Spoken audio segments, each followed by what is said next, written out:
Yeah. So that's another segment. That's another segment. segment. Some other issues. Okay, we'll Create some other issues. Okay. That's another All right. segment. That's another segment. We'll do that another time.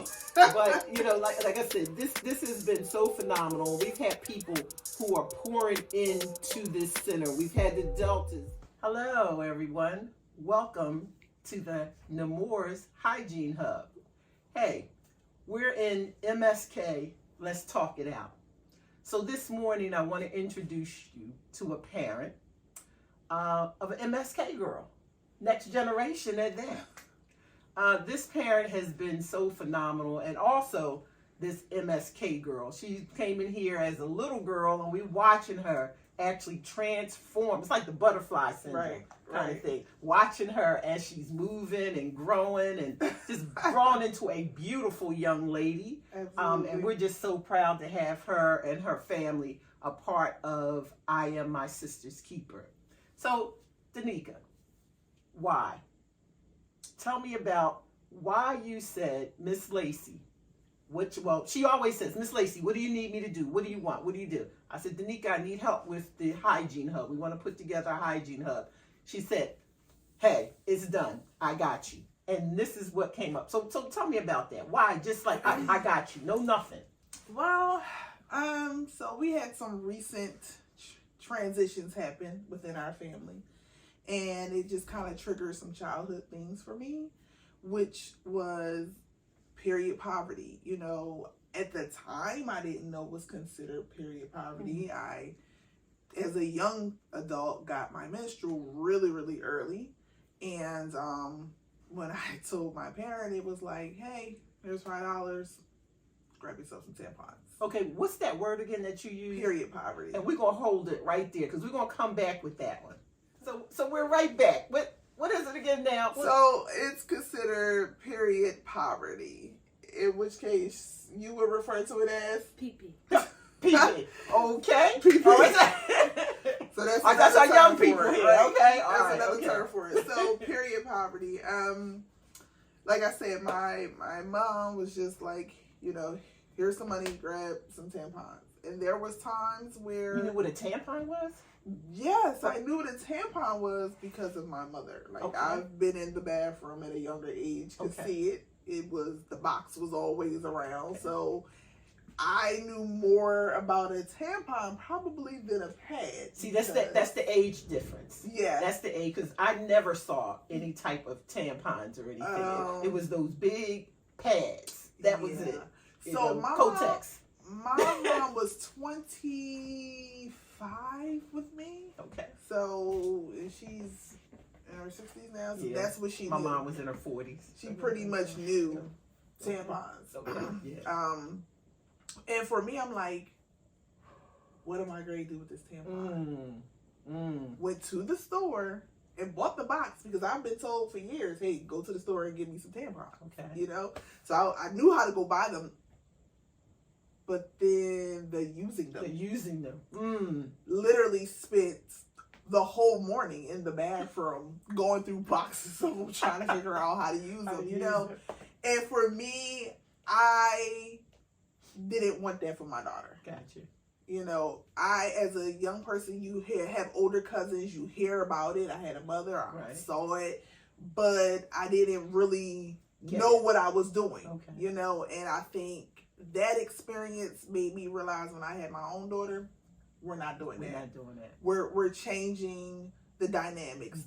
We're changing how period is talked about, when it's talked about, the options that you have, especially nowadays. You know, it's not just tampons. They have tampons, they have pads, different sizes. They have. We'll hold you right there with the sizes because there's so much that's out there right now. Absolutely. We'll be right back. So yeah, they're different. There's so many avenues for periods and the things that you can use. So I just wanted to create a different generational mindset and process around my daughter coming into her womanhood. Okay. So what is that process? So for me, what I chose to do, we did what's called a red party. And tell me about that red party. So within our family, did you like that? Was that cool? Okay.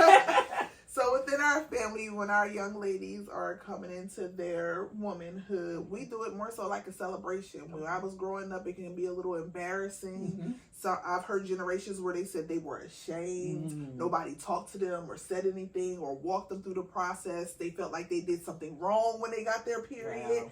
And I was like, nah, we're not doing that. We're going to celebrate this. This is a part of womanhood. It's a part of life. Exactly. It's a part of our generation, our pass down. You know, it's a beautiful thing when it's done properly, you know, and not that we can say that what we do is properly, but I feel that we've made a big leap, a big change from the mindset around period. So once again, our family, we do this thing called a red party. And so we ask our family members to come, women, different ages who have gotten their period and older. Some of my closest girlfriends, if some of her friends, family have talked about it and they're comfortable, which they hadn't, we asked everybody to come, wear red, and we cooked all dishes or all snacks or candy, everything in red. And then we asked them that if they wanted to bring some kind of gift. Okay. And the gift is around your period. So there might be period underwear or different size pads or different types of wipes, because you know you're just coming on, you're not sure what your body is going to react to or what you're going to like or what works with you or what agitates you. So this gives you a chance to have everybody bring something and you try it and see if it works for her. But then at the same time, I asked everybody to give her something encouraging that they wish they had when they started theirs. Okay. You know, and so we had family and friends from near and far, people from far zoomed in, the younger cousins, and was able to say what worked for them and how they've been able to get through it. And so for us, it was just a really big celebration time. So you said you didn't have that with your mom. So when did that start with family? My generation, my cousins. Your cousins, okay. My cousins. Okay. So my cousins who've had children that are older, I saw it with them. And I was like, that's it. This is what I want to do. This is perfect. And it helped the transition for her and our family to be much smoother and her to feel comfortable with. So when you ask me why, that's why. Okay. I didn't like what happened with me. And I wanted to do something different. And then what I did, I was like, every child needs this. Wow. And so if I could come to MSK Community Center and help create a space that made this transition into womanhood be a little easier, because we know it could be a bit stressful and challenging, right? We know they can be overwhelming, and then some communities just don't have supplies.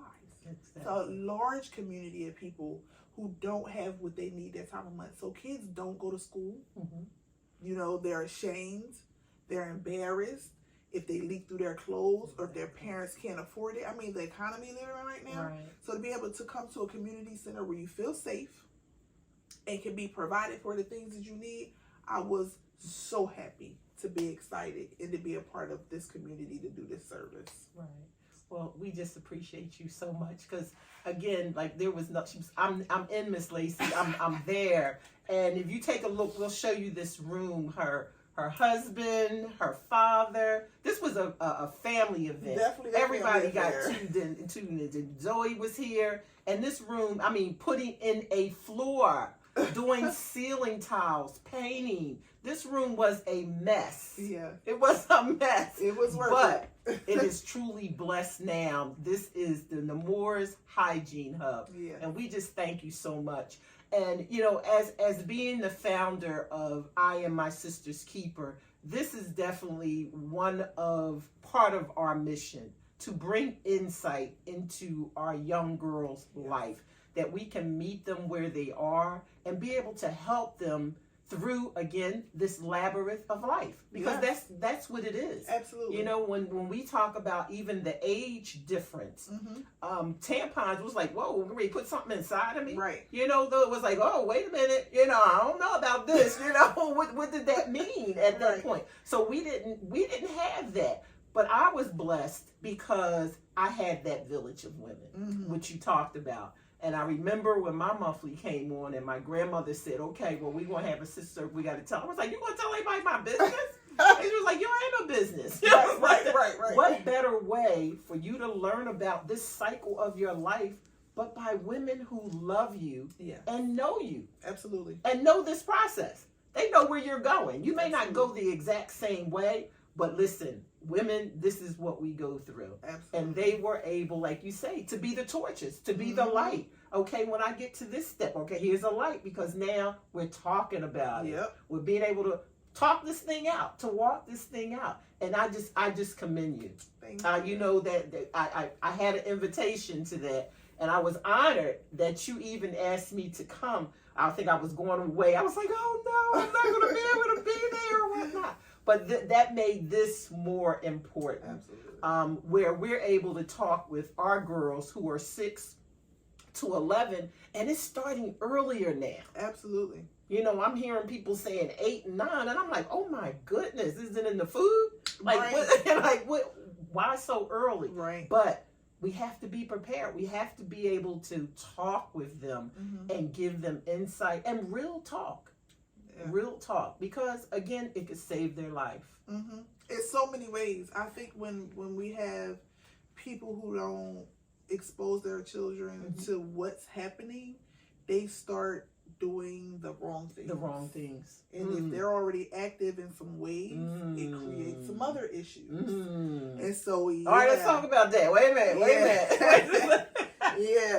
That's another segment. That's another segment. Create some other issues. Okay, That's another segment. That's another segment. We'll do that another time. But you know, like I said, this has been so phenomenal. We've had people who are pouring into this center. We've had the Deltas, the Quiet Storm that came in and just brought some things in. We had Walmart, we have Nemours, and when we started this, you started with packages, your friends and everybody, your clients, just giving things, just giving.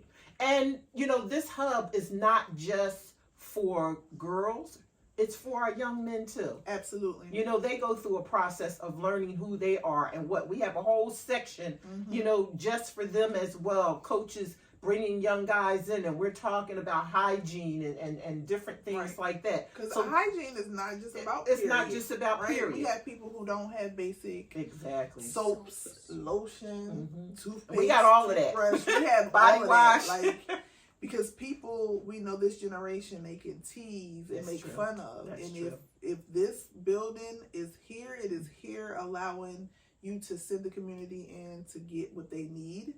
And even if it's a week's worth at a time, that goes a really long way, you know? So our goal is to be able to, for the community to come in and be able to at least get a month's supply.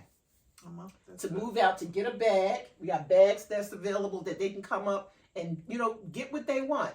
Just take a month's supply, because we want to make sure that it's here for other people. And then our MSK girls are able to come in the first of the month and get supplies as well. So what does that tell you? That we need these supplies to keep coming in. We need the supplies. So you can come to the MSK Community Center. We're located at 1009 Sycamore Street from 10 until 7, Monday through Friday. You can drop off, or you can go to our website at www.iammsk.org.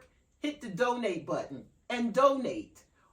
Again, I would also consider, if you have an Amazon store and you just want to be able to ship here. Sometimes you don't have money to donate, but maybe you have credit on the Amazon store, or credit on a Walmart store, or credit on your Target store. It doesn't have to be a whole bunch. It could be a packet of soap or a small deodorant. I mean, just whatever you have that you're able to donate, you can just ship it here. It all comes together to make much. Absolutely. And we have the storage for them. So it always says, build it and they'll come. So we're waiting for them to come. So we know that this is important. And we are so glad to be here at the MSK Community Center. And what do we say? Bridging the gap between home, school, and the community. One more thing I would just like to add. Also, if you are finding you're a business owner and you're looking for some opportunities for your business to sow in, it's a great space for your business to be able to sow into this community as well. Thank you for that. Yeah. It's a nonprofit. So you heard it. It's a nonprofit. So y'all know what that means. So you want to add anything before we go? You good? Okay. Thank you.